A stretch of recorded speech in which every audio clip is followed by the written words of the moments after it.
Bonsoir à tous. Qui s'est déjà lancé dans la rénovation ou la construction d'un bien immobilier sait que c'est une aventure qui n'est pas de tout repos. Alors, que dire quand on se met en tête d'utiliser des matériaux durables et respectueux de l'environnement? Ça corse encore un peu plus les choses. Et pourtant, cela fait longtemps déjà qu'on nous vante les qualités et l'attrait de ce type de matériaux. Mais quand on décide de passer de la parole aux actes, c'est une autre histoire. Alors, où en est-on dans ce domaine? C'est la question au centre de notre émission ce soir. Une émission où j'ai le plaisir d'accueillir Camille Mommer. Bonsoir. Bonsoir. Vous êtes la cofondatrice de Naturamateur. Donc c'est une société qui est spécialisée dans la recherche de matériaux durables. Vous vous dites d'ailleurs sourceur de matériaux. Ça veut dire quoi ça, Camille? Ça veut dire que le nombre de matériaux durables explose vraiment pour le moment. Il y a plein de choses qui se développent et c'est difficile pour tous les professionnels de se tenir à jour. Et donc nous, notre métier, c'est de partir à la recherche de tous ces super matériaux, de rencontrer les producteurs et puis de partager cette expérience et cette information avec les architectes, les maîtres d'ouvrage et les entrepreneurs généraux. Ouais, alors Jean-François Fontaine, bonsoir. Vous êtes entrepreneur d'une société qui a un très beau nom, hein, c'est What a Wonderful Work. Bravo pour le choix du nom de la société. Alors vous, autant que faire se peut, je vais dire, vous essayez d'utiliser ces matériaux qu'on dit biosourcés. Est-ce que c'est compliqué pour vous au jour le jour? Alors, c'est pas toujours évident. C'est vrai que ça demande un petit peu de recherche pour trouver les fournisseurs qui sont à même de nous fournir et les matériaux et les compétences techniques pour choisir les bons matériaux. C'est une vraie volonté qu'on a depuis la création de la société d'aller vers quelque chose de propre et durable. Oui, alors Camille nous disait ça explose depuis quelques années. Vous, votre société, elle existe depuis 10 ans. C'est ça. Ça veut dire que c'est plus facile pour vous aujourd'hui Ça devient de plus en plus facile, notamment parce qu'il y a eu également avec le Covid une pénurie de matériaux, des matériaux dits plus classiques. On va dire donc à base de pétrole, quoi. On peut dire ça, voilà. Et que donc, fatalement, il y a beaucoup de gens qui se sont tournés vers d'autres solutions, enfin, qui n'en ont pas eu le choix. Et donc, il y a une émergence aussi de matériaux durables qui est là. Et voilà, ça... C'est une bonne chose. Oui, alors Virginie Van Entreval, bonsoir. Donc vous êtes membre d'un bureau d'architectes qui a aussi un très joli nom, ça s'appelle Bureau Chouette. Donc bravo aussi pour le choix de ce nom. Alors vous, il y a aussi chez vous un parti pris, c'est d'utiliser ces matériaux respectueux de l'environnement. Alors même question. Pour vous, c'était un parti pris déjà il y a quelques années. Vous diriez quoi aujourd'hui de ce marché-là? Parce que c'est vrai que ça fait longtemps qu'on en parle. Est-ce qu'il y a aujourd'hui un attrait grandissant? Est-ce que c'est plus facile à utiliser? Est-ce qu'on trouve plus facilement les entrepreneurs pour les mettre en œuvre, ces matériaux? Je pense qu'aujourd'hui, il y a dans nos processus de réflexion de projet des systématismes qui se font plus naturellement avec tous ces produits biosourcés. C'était pas un réflexe dans les premières années de réalisation des projets, et maintenant on essaye de mettre un point d'honneur là-dessus parce que ça nous semble essentiel dans le cadre de la construction, qui est quand même un secteur énergivore, je pourrais dire, globalement, de réagir dès la conception. Ouais, alors qu'est-ce qu'on entend, Camille, par produits biosourcés? Là, vous en avez amené quelques-uns. C'est quoi votre critère pour dire, tiens, ça répond effectivement à un cahier des charges respectueux de l'environnement et durable? C'est une question complexe. C'est vrai qu'en matériaux durables, c'est pas forcément défini légalement. Vous parlez de matériaux biosourcés, ça c'est typiquement des matériaux qui viennent de la matière végétale ou animale, donc qui viennent de la vie. Mais il y a aussi des matériaux géosourcés qui viennent plutôt de la terre. Il y a des matériaux qu'on peut dire CO2 neutres. Il y a des matériaux qui sont circulaires, donc issus des filières de recyclage. Il existe un peu de tout. Je vous ai apporté entre autres des isolants biosourcés. Alors justement, montrez-les pour qu'on les voit. Ça c'est quoi par exemple, ce que vous nous amenez là? Montrez-le bien devant vous. Donc ça, c'est un isolant en herbe séchée, produit ici en Belgique, qui sont des matelas isolants souples, donc on peut utiliser à la place d'une laine de roche par exemple, ou d'une laine de verre. Et donc c'est un produit là, on qu'on aime utilise beaucoup comme isolant pour toit alors. Pour toiture, à l'intérieur des cloisons, éventuellement entre planchers. Et ceci est un produit un peu similaire, mais en jean recyclé. Donc là, c'est quand il y a des bulles à vêtements parfois où on peut mettre ces vêtements une fois qu'on ne les utilise plus. C'est une firme qui les recycle et en fait des isolants un peu du même type. Et c'est donc des matériaux qui, celui-ci est plus circulaire et biosourcé, celui-ci est biosourcé. Donc en fonction de la nomenclature, il y a différents types de produits durables. Ouais. Et avec ces deux isolants-là, est-ce qu'on peut dire, tiens, on a l'efficacité d'un isolant plus classique, ou alors ça c'est sujet à caution Alors, typiquement au niveau des isolants, on parle souvent on parle en lambda, donc c'est vraiment le coefficient d'isolation d'un matériau. Ce qu'on dit souvent, nous, c'est que typiquement pour une rénovation de maison bruxelloise, ceci va très bien faire le travail. En isolation extérieure, là on va parler d'épaisseur un peu plus épaisse, on va devoir mettre 1 ou 2 centimètres en plus. Ça dépend toujours à quoi on compare, évidemment, mais c'est des matériaux qui peuvent vraiment faire le travail de manière tout à fait convaincante. Ils n'ont plus rien à prouver, ils sont bons et ils ont toutes les certifications nécessaires pour ça. Alors, il y a évidemment un répertoire, hein. Vous, avec votre expérience, maintenant, vous avez toute une série de producteurs donc, qui peuvent vous conseiller leurs matériaux. Nous, on a été voir l'un d'entre eux. C'est une entreprise située à Scarbeck qui s'appelle Clay Lime. Et donc, c'est du revêtement. On a été voir comment se préparait cet enduit. Regardez ce reportage. Comme dans beaucoup de recettes, cela commence par le mélange. Vous avez la poudre. Vous avez le pigment dans le coloris choisi, en l'occurrence Charlune, et vous avez un liant acrylique qui doit se mélanger avec sa même part d'eau. Et donc ce que l'on fait, c'est on mélange le pigment avec la poudre. Quand vous obtenez un mélange homogène, on va y adjoindre le liquide qui va vous donner une pâte qui sera prête à l'emploi. Cette pâte, la voici, prête à être étalée sur une surface enduite préalablement d'un primaire. Simple à première vue, mais mieux vaut avoir le tour de main pour réussir cette application en 2 couches très fines. Ce sont des produits qui sont ce que l'on appelle pelliculaires. Ça veut donc dire que vous allez avoir une épaisseur finie de 2 à 3 mm maximum, en passant par la première couche qui va être de l'ordre de 1 à 2 mm, et puis la deuxième couche qui sera aussi de 1 à 2 mm au gros maximum. Un enduit qui convient à tous les supports. Sol, mur, plafond, mobilier de tout type, bois, PVC, etc. Et également dans les pièces humides, hein, donc les cuisines, les salles de bain, les douches éventuellement, enfin tout est possible. Un revêtement à base d'argile et de poudre de silice, résistant et durable, même si le produit n'est pas 100% écologique. Il y a toujours dans nos produits un liant polymère à base d'eau qui intervient pour environ 10% du produit terminé fini. Donc 100% naturel, nous ne sommes pas. Plus de 30 teintes sont disponibles. Et côté tarif, il faut compter une centaine d'euros par mètre carré, application comprise, un prix qui varie selon le support. Voilà, donc on parle de produits respectueux de l'environnement. Est-ce que ça existe, un produit 100% respectueux, Camille ? Nous, on pense que non, parce qu'il y a toujours, ne fût-ce que le transport du matériau depuis là où il est produit jusqu'au chantier. Mais par contre, il existe des alternatives beaucoup plus durables que ce qu'on a l'habitude d'utiliser. Donc nous, notre point de départ, c'est de dire... Bon, la construction est vraiment responsable déjà de 40% des émissions de CO2 dans le monde, en Belgique et à Bruxelles. Mais chaque matériau qui fait mieux que le conventionnel, c'est déjà un pas qu'on peut faire, que chacun peut faire pour apporter sa pierre à l'édifice. Oui, alors vous le disiez, Jean-François Fontaine, quand on préparait cette émission, il y a une balance à faire à un moment.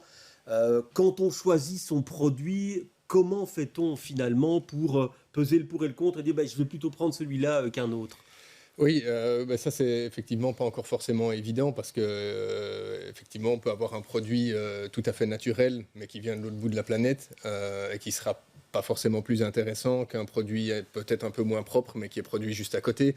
Donc il y a effectivement cette réflexion-là aussi à mener et voilà, après je pense que c'est la construction, un petit peu comme dans tout pour le moment, c'est essayer de se recentrer sur le local et trouver des fournisseurs avec lesquels on peut avoir des échanges et tenter peut-être même des améliorations sur les produits. C'est le cas avec Clay Lime, par exemple, où c'est clairement un producteur qui est local et avec lequel on peut travailler et avoir des échanges. Après, il reste aussi la balance financière derrière. Ouais, ça, on y viendra dans un instant au prix des produits. Mais pour revenir vers vous, Virginie, ça veut dire que vous, c'est votre credo. Donc, de la cave au grenier, vous essayez de privilégier ce type de matériel. Oui, Ouais. Et s'il y a un doute ou une approche à faire auprès du client, on demande des variantes. Et parfois, en fonction du budget, de la disponibilité des produits, parce que comme Jean-François disait, on a eu un beau levier période Covid et économique compliquée, et les seuls produits disponibles étaient ceux-là. Donc nous, ça a fait notre joie dans plusieurs projets, quoi. Ouais. Et ça veut dire qu'à certains moments, vous vous lancez dans l'aventure d'un produit qui n'a peut-être pas encore fait, comme on dit, ses maladies de jeunesse, ou alors vous attendez que vraiment les preuves soient faites, parce que finalement, vous devez donner aussi une garantie de bonne fin des travaux. Comment vous faites sur ce plan-là ? Pour l'instant, on est un peu téméraire. Oui, en effet, il y a parfois certains produits qui n'ont peut-être pas tous les agréments techniques. On essaie de cadrer ça avec le fournisseur, celui qui produit le matériau, et on réfléchit à une logique globale dans le projet. Donc, c'est des produits qui sont plus perspirants, c'est une conception plus naturelle, si on veut, globalement d'une maison. Donc, on a envie de bien étanchéifier, bien isoler, mais finalement, c'est pas toujours la bonne solution et pas la bonne, la bonne réponse à l'habitation ou la rénovation qui est en réflexion dans ce cadre-là, quoi. Donc, on arrive à en effet placer ces matériaux en discutant avec les clients qui sont généralement fort intéressés, en fait. Ouais. Alors Camille, vous me disiez que aussi en préparant cette émission, vous recevez maintenant des offres ou des produits de producteurs chaque semaine. Comment faites-vous pour vous dire, tiens, celui-là, on va le retrouver dans notre catalogue ? C'est une question intéressante. Nous, pour le moment, on focalise sur on a 4 axes. Donc, c'est des matériaux qui sont soit biosourcés, soit géosourcés, soit circulaires ou recyclés et locaux. Locaux pouvant être bruxellois jusqu'à européens selon le produit. Je pense que ce qui est intéressant quand on se pose la question d'un choix d'un produit, c'est vraiment de se dire qu'est-ce qui est important tant pour la spécificité technique du produit que pour ce qu'on appelle le look and feel, donc plutôt l'aspect visuel. Ce qui est intéressant, c'est pas d'avoir un catalogue exhaustif de tous les matériaux qui existent, mais par contre, chaque matériau a tellement de critères uniques sur ces aspects, vraiment à quoi ils ressemblent et à quoi ils servent, que c'est souvent, il n'y a pas 45 options pour un matériau. Si on cherche un isolant qui fait plus ou moins tel lambda, qui existe en telle épaisseur et qui est disponible à moins de 250 km, en réalité, le champ est assez réduit. Et c'est ça qui est gai aussi, c'est de pouvoir découvrir plein de matériaux, mais en fonction du projet, identifier quel est le matériau le plus pertinent pour ce projet-là, à cet endroit-là du projet. Faut-il qu'il fonctionne, puisque j'imagine qu'il y a beaucoup aussi d'expérimentation dans ces domaines-là, ou pas ? Oui, alors il y a plein d'expérimentations, mais ce n'est pas parce que les producteurs expérimentent de nouveaux matériaux que forcément on va conseiller des matériaux en expérimentation à nos clients et aux projets qu'on accompagne. Il y a plein de produits ici qui ont aussi toutes les certifications nécessaires. Il y a des matériaux qui ont vraiment prouvé leur fiabilité. Par contre, comme ça a déjà été dit, ce qui est intéressant, c'est aussi de travailler avec des producteurs locaux sur lesquels on peut avoir un feedback pour faire évoluer les produits. Parfois, bêtement, des épaisseurs qui n'existent pas, mais qui sont nécessaires sur certains projets. C'est des feedbacks qui peuvent être donnés. Et du coup, on améliore avec les producteurs et les entrepreneurs et les architectes. On arrive à tous améliorer les produits pour les pousser. Parce que là, vous nous avez déjà montré certains produits. Oui. J'ai vu sur votre site, il y a pierre de lave, oui. Il y a de la paille, il y a du liège, du lin, du chanvre, de l'herbe, du bambou aussi que vous signalez sur votre site. Ça, ces produits-là, on peut les utiliser ici dans un chantier. Tous ces matériaux-là sont vraiment prouvés, ont montré qu'ils fonctionnaient. Il faut aussi se rendre compte qu'il y a quand même pas mal de réglementations existantes en construction. On ne construit pas ce qu'on veut. Enfin, en tout cas, on ne peut pas utiliser un matériau qui n'a pas prouvé sa capacité technique. Et donc, oui, typiquement, tous ces matériaux que je vous ai apportés aujourd'hui et tous ceux qu'on propose. Là, il y en a encore deux que vous ne nous avez pas montrés. Vous pouvez peut-être nous les montrer et les décrire. Ça, c'est une plaque d'isolation Non, ça, c'est une plaque de finition. Donc, c'est un panotage de finition qui peut être utilisé en sol, en panotage de finition, en cloison ou même en plan de travail, par exemple. Et c'est du plastique industriel recyclé. Donc, il récupère des déchets de plastique. Et ça, donc, vous le considérez alors comme respectueux de l'environnement? Disons que comme il évite un déchet qui part en décharge ou à être brûlé, on considère que c'est ce que nous, on appelle un matériau circulaire, quoi. Donc, il part de déchets pour créer de la valeur. Et la petite dernière, là, ce bloc-là, c'est... Alors ça, c'est de la pierre de lève qui vient des Fagnes en Allemagne et qui sert en chape sèche. Donc ça, c'est un produit assez technique, mais qui est très bon et qui est isolant pour tout ce qui est Et donc isolation ça par évite chape. de devoir faire des chapes en ciment. Si j'ai bien Exactement. compris. Le Oui. ciment étant un des matériaux les plus polluants qui existent. Donc tout ce qu'on peut faire pour éviter du ciment non nécessaire, on aime bien proposer Alors autre chose. on voit des produits très particuliers, Jean-François Fontaine. Est-ce qu'il faut à chaque fois des formations particulières pour pouvoir les utiliser, les mettre en œuvre correctement? Et est-ce que vous trouvez cette main-d'œuvre, vous? Alors, tous les produits ne nécessitent pas forcément des formations, mais c'est vrai que nous, en tout cas, c'est notre parti pris de se dire qu'à partir du moment où on travaille avec un produit qu'on ne connaît pas, il y a lieu de se former, nous et nos équipes, et donc c'est une volonté que nous, on a effectivement quand on commence à travailler un produit. Oui, mais on sait que c'est déjà compliqué dans la construction de trouver de la main-d'œuvre. Si vous dites ensuite, en plus, on va devoir vous former à des techniques particulières, Ouais. vous compliquez encore un peu plus la tâche. Hein. Oui, après, ça permet de dormir sereinement aussi, de se dire qu'on a fait le boulot comme on estime qu'il doit être fait, et d'avoir peut-être aussi apporté notre pierre à l'édifice, pas seulement de la construction, mais au plus global, de ne pas avoir une empreinte néfaste sur la planète. C'est vrai la construction est connue comme étant le plus gros producteur de déchets. S'il y a une partie de ces déchets-là qu'on peut réutiliser à autre chose, et s'il faut former les ouvriers pour que ça soit le cas, ce n'est pas un souci pour nous en tout cas. Ouais. Alors les entreprises, pour mener à bien les chantiers qui sont parfois un petit peu particuliers, vous les trouvez facilement ou c'est compliqué aujourd'hui? Et les clients aussi, est-ce que vous avez parfois du mal à les convaincre d'aller vers un produit dont ils ont peu ou pas entendu parler? 2 questions. Oui. Au sujet des entreprises, on travaille avec des équipes régulièrement soucieuses, ou en tout cas qui suivent un peu les idées qu'on pourrait faire. Parce qu'en gros, nous, notre job, c'est de prescrire, de réaliser des détails, des complexes et tout qui fonctionne. Et a priori, en tout cas, les matériaux que Camille a amenés, il n'y a rien de compliqué à l'exécution. Et donc, ça se met comme les produits issus de la pétrochimie, quoi. Ce sont des panneaux, des ancrages faciles à réaliser. Il suffit de nous de coordonner les épaisseurs, les lambdas, les performances et les bonnes exécutions. Donc ça, c'est assez facile. Au sujet des clients, on a un petit peu on traite avec différents secteurs. Donc tout ce qui concerne plutôt l'habitation individuelle et tout, on a apparemment des chouettes clients qui sont soucieux de ça et qui sont ravis de pouvoir travailler avec l'ensemble de matériaux ou de découvertes et tout. Donc on a déjà présenté pas mal de ceux-là aussi. Et ceux qui peut-être n'étaient pas sensibles directement à l'aspect de la construction même, mais d'avoir besoin soit de bureaux très vite ou de logements ou autres fonctions rapidement, mais sans réfléchir à comment ça allait être fait. Je me répète, mais on a eu un bon levier là, et il y a 2 ans, et on est arrivé à placer des isolations paille, herbe et compagnie assez facilement, parce que les prix se sont tout à fait alignés, si pas moins chers, et la disponibilité, c'était le grand secret à ce moment-là, c'est que tout était là. Ouais, alors la question du prix, on en parle dans un instant, mais tout d'abord, on va faire connaissance avec une entreprise que vous connaissez déjà si vous nous suivez régulièrement. C'est BC Matériel, c'est le produit des briques et des enduits en récupérant de la terre et des bouts de chantier un peu partout en Belgique et à Bruxelles. Elle a reçu un prix d'architecture au mois de décembre qui a été remis par la région. C'était l'occasion de lui consacrer un petit reportage que je vous propose de découvrir ou de redécouvrir tout de suite. Nous sommes dans l'atelier, mais ici, cela fonctionne un peu comme dans une cuisine. De ce côté-ci, le sable tout juste récupéré d'un chantier, et de l'autre, une sorte de limon, issu de l'érosion d'un cours d'eau.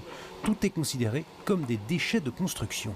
Après, ça mélange dans cette malaxeur, et puis il y a l'enduit qui sort. Là, tu vois que cet enduit, il est prêt à l'utiliser, donc il est rempli dans un big bag qui vient directement au chantier. Et là, il faut le mélanger avec de l'eau, et puis l'application peut se faire. Directement sur le mur.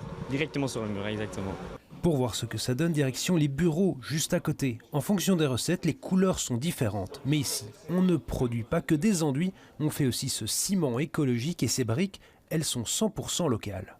Un bloc de terre compressé n'est pas cuit, mais on peut le presser pour créer un bloc qui peut porter Rez-de-chaussée, plus 2 étages, ce qui est un peu la maison idéale de pas mal de Belges en fait. Et le livre de recettes est énorme. Voici les ingrédients. On peut utiliser du sable, des terres, des graviers ou même de la paille. Comme ici par exemple, un projet sélectionné pour isoler les futurs cotes étudiants sur le site de U-Square, des casernes d'Ixelles. On a mixé des enduits de terre avec le chanvre et le liège pour donner un peu plus de structure et texture. Et comme ça, il y a une bonne résonance acoustique. Aujourd'hui, la start-up a reçu un prix de jeune architecte prometteur. Il faut dire que les perspectives sont vastes. Entre 2020 et 2021, elle a multiplié son chiffre d'affaires par 4, probablement aidée par la crise sanitaire et l'avantage de la production en circuit court. Ben voilà une véritable success story. Il y en a beaucoup des exemples comme ça d'entreprises qui très rapidement se développent de manière importante. Oui, en tout cas en Belgique, nous, quand il y a 2 ans, on a commencé à un peu rechercher les producteurs ou les matériaux locaux, on s'est rendu compte qu'on avait vraiment énormément de petits producteurs en Belgique. À Bruxelles, BC est vraiment une marque forte, mais partout en Belgique, en région wallonne, en région flamande, on a vraiment beaucoup de petites entreprises qui font des super matériaux et qui manquent parfois un peu de visibilité. Donc c'est aussi ça qu'on essaye de faire, c'est d'apporter une visibilité à tous ces super produits, mais qui n'ont pas toujours encore des budgets marketing super grands, et de les apporter, de leur donner une visibilité auprès des architectes, des entrepreneurs et puis des clients finaux, évidemment. Alors, il y a une question qu'on a abordée en filigrane et on va l'aborder maintenant parce que c'est évidemment une question que beaucoup de téléspectateurs se posent. C'est, est-ce que ça coûte vraiment plus cher ? On vous a entendu, Virginie, vous dites grâce au Covid, les autres produits ont augmenté et donc ils restent compétitifs. Ces produits-là, respectueux de l'environnement, sont compétitifs ou alors ils restent un peu plus chers ? Aujourd'hui, moi, je trouve que ça s'est relativement bien aligné. C'est Covid et marché États-Unis, Chine et compagnie qui ont permis ça. Le Covid, c'était plus au niveau de la disponibilité, l'arrêt des machines et tout, et donc ça a été une bonne chance. Au niveau des budgets, sincèrement, aujourd'hui, on compare encore parfois parce qu'il y a ces espèces de réflexes, soit de clients, soit d'entreprises, et on tente toujours de prouver que finalement, ça peut marcher dans une enveloppe globale d'un chantier. Et je touche du bois, que ça puisse rester aligné comme ça. Parce que là, on parlait des produits Clay Lime. Le responsable de l'entreprise nous disait qu'on était quand même sur du produit plutôt haut de gamme. Hein, donc, Toujours la question de à quoi on compare. Et ça, je pense que c'est vraiment important. Typiquement, un produit comme Clay Lime, un enduit au sol, on va le comparer avec un autre enduit au sol. On ne va pas citer de marque, mais donc c'est sûr qu'en termes de finition, ça va être plus haut de gamme que de mettre quelque chose qui ressemble plutôt à un PVC, par exemple. Mais donc il faut toujours comparer en gamme de produits et en résultat fini, évidemment. Ouais, et pour vous, Jean-François Fontaine, quand il s'agit d'établir des devis, qu'est-ce que vous constatez aujourd'hui ? Alors je pense qu'effectivement, il y a eu une part de nivellement vers le haut des produits dits traditionnels. Ouais, donc quoi qu'il en soit, ça coûte plus cher aujourd'hui de rénover une maison. Je pense, enfin en tout cas, tout ce qui est isolant, il y a eu un vrai nivellement. Après, il y a des réflexions qui vont évidemment au-delà de l'isolant. On utilise, nous, par exemple, pour nos cloisons, des panneaux qui ne sont pas des panneaux à base de plâtre. C'est de la fibre de gypse malgré tout, mais avec de la cellulose. C'est un produit qui reste plus cher à l'achat.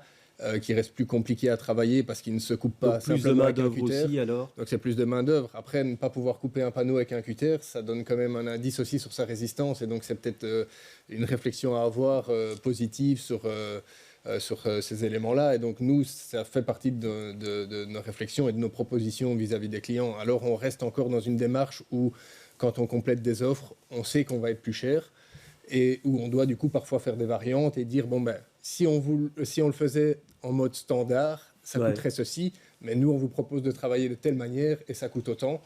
Mais vous, si on vous dit un isolant classique, vous allez dire alors je prends pas le chantier, quoi. Vous en êtes là aujourd'hui Nous on en est là personnellement, simplement parce que dans les isolants traditionnels, il y a des produits qui sont horrible à travailler. Si c'est pour rentrer et se gratter toute la soirée, c'est pas... Et pour vous aussi, il y a des chantiers, du coup, quand on vous dit moi je voudrais une rénovation ou une construction avec des produits plus classiques, vous dites allez sonner ailleurs, quoi.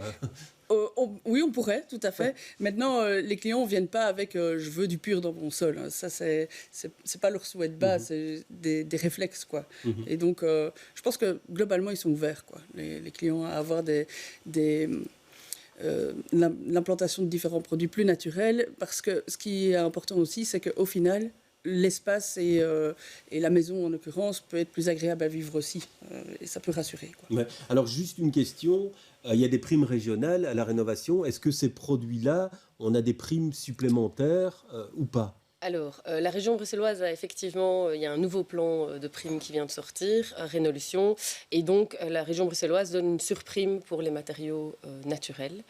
Donc c'est toujours intéressant, typiquement en termes d'isolation. De tête, les chiffres viennent de changer, mais je crois qu'on est à 10 € de surprime au mètre carré, donc ça résorbe une partie de la différence de prix qu'il pourrait y avoir, même si, à notre connaissance, pour le moment, il n'y en a pas. Et donc c'est aussi un chouette coup de pouce que la région fait.